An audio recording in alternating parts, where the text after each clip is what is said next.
And now, once again, from our BioLife Plasma Services family interview area, we say hello to Joni Smith. Oh, here we are.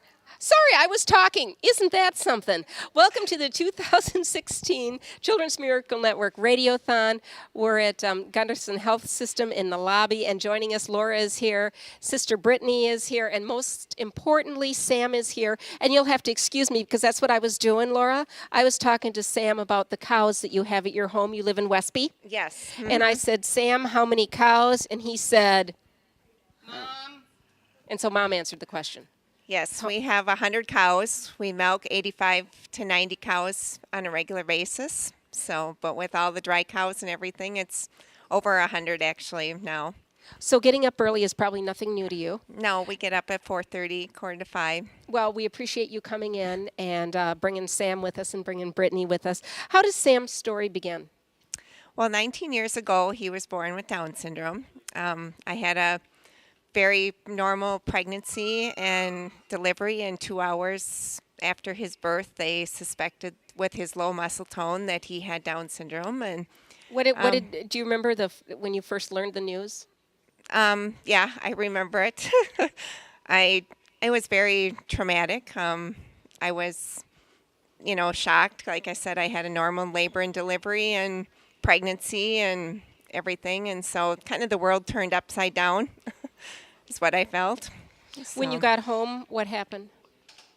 Did you feel like you knew what you were doing? Did you feel like you were all thumbs? I sat in the chair and basically cried. Didn't know what I needed to do and stuff. And I had 2 other girls, 4 and 8 at that time, Brittany and Caitlin, and stuff. But I learned quickly just to kind of treat him like any other child and have the goals.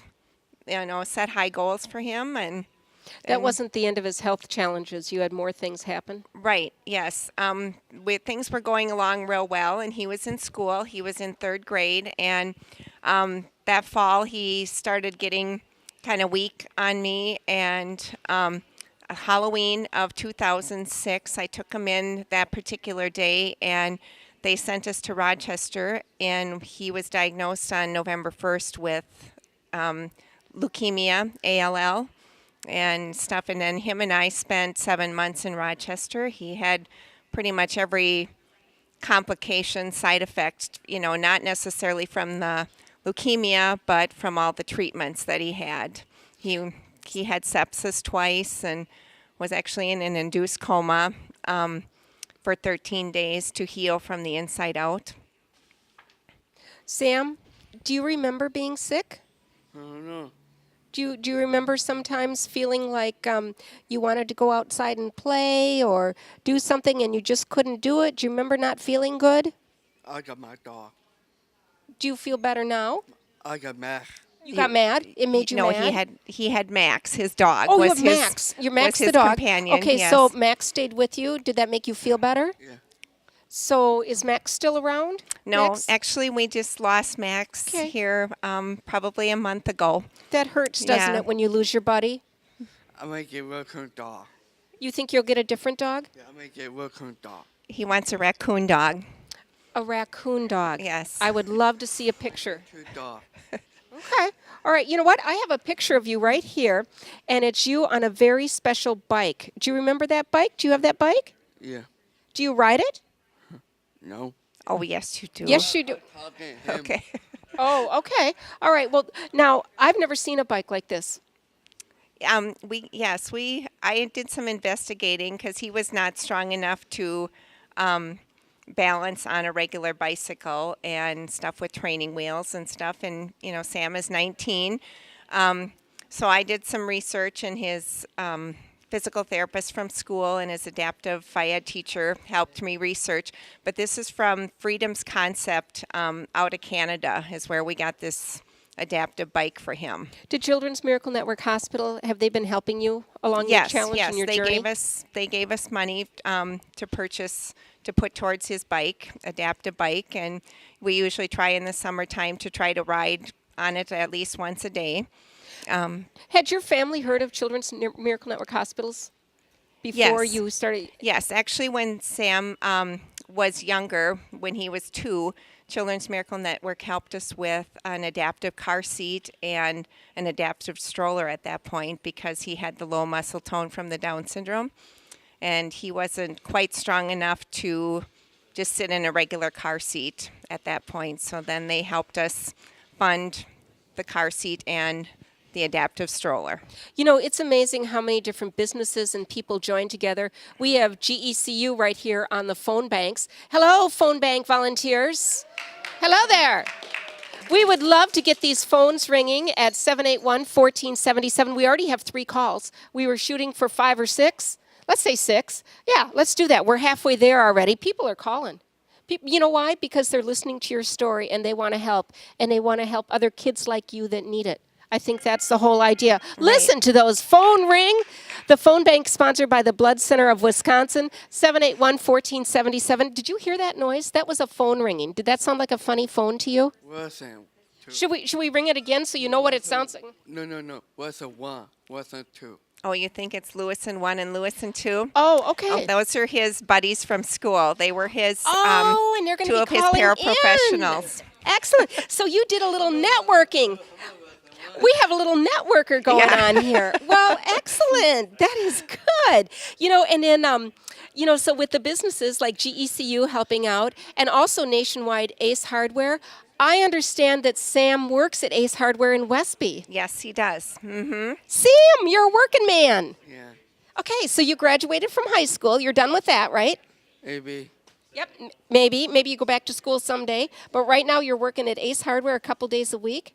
And I know we talked about it, but what is your very favorite thing that you do at work? I don't know.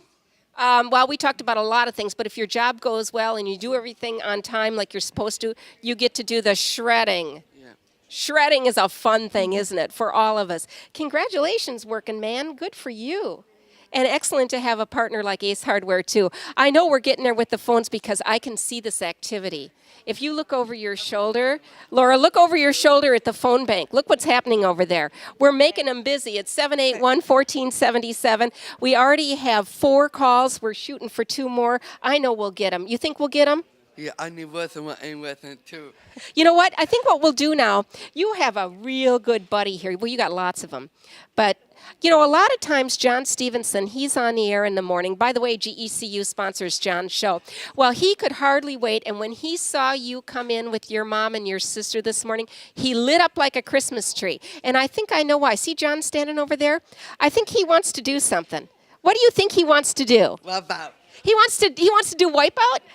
You guys want to dance? All right, Sam, if you want to get up and you go over by John Stevenson, and I think what I'll do here is I'll go ahead and I'll do the play-by-play of Wipeout. I mean, there's a lot of things in this business that you may not do every day. One is doing a play-by-play of Wipeout, but we're going to go and head. Ashley's going to get the music rolling for us. We got it? Okay, here we go, guys. You know, it's very interesting because we hope that John doesn't hurt himself. We know that Sam is a lot looser than John is. And I guess my biggest concern now would be John moving back and forth. They're getting ready for the Wipeout. They're holding hands. They're moving. Here we go. Down on the floor they go. Okay, let's watch out. There they go. All right, let's hear some cowbells. Let's get some bells going here for the boys. You know, this is something you just don't see every day. And I hope what I'm doing is that I'm painting a little bit of a picture for you. So normally you don't see this in the Gunderson Health System lobby, but today all the rules are thrown out the window as John and Sam are cutting a rug here, and that's exactly what they're doing. And like I said, it's not every day that you can do a play-by-play of a dance scenario, but the feet are in the air, both at the same time. Again, I'm a little concerned about John. Yeah. Oh, yeah. See, but John, you're not putting your legs over your head like Sam is. I'm sorry. Oh, but he can get back up, so we're proud of that. Let's give these guys a hand. Unbelievable. You know, good job, John and Sam. You guys, And I hope what I did was be able to give you a color play-by-play of that, because that's just something that doesn't happen every day of the week. Right. So I think we've probably exceeded all the calls that we were looking for. We got 6 calls. Let's hear it again with the cowbells. Let's do a little ringing here. We got her going. Excellent. Thank you so much. And the calls are still coming in. Great. Sam, you're amazing. Thank you for coming to see us. And Mom, my goodness, you know, when it comes right down to it, things sometimes are not real normal. Right. They're not real normal, but you came in today, and Brittany's here. Thank you, Brittany. But he's a miracle. He is a miracle, and we are just so happy to see you guys every year. Thank you for making the trip. Children's Miracle Network hospitals need you guys. They need you. They need you as ambassadors. So thank you for taking the time to do that. Anything you'd like to add? No? I don't Okay. think so. We'd like to So- thank everybody so much for calling in and making those phones ring. 2016 Children's Miracle Network Radiothon, a service of the La Crosse Radio Group.